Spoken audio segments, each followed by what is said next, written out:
and whenever they were coming to closer to any civil population or civil area of high value, a direct or a hot kill was achieved on them. Slide. You have to understand the technical skills. Okay, అని technical గా మాట్లాడుతుంది కానీ బేసికల్ గా ఏమంటున్నా అంటే ఆ civilians మీదకి వచ్చేటువంటి ఇండియా వేసేటువంటి ఆ యొక్క మిజైల్స్ ని మేము వాటిని GPS ద్వారా వాళ్ళ GPS దాన్ని చేంజ్ చేసి మనము సామాన్యుల మీద కానీ వాళ్ళ ఆర్మీ బేసెస్ మీద పడకుండా చేస్తున్నాం అనేది దాని సారాంశం. ఓకే, చూడండి.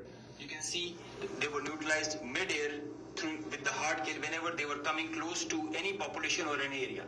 Being in a sparsely populated area, they were left all around and they were applied with a soft kill. Slide.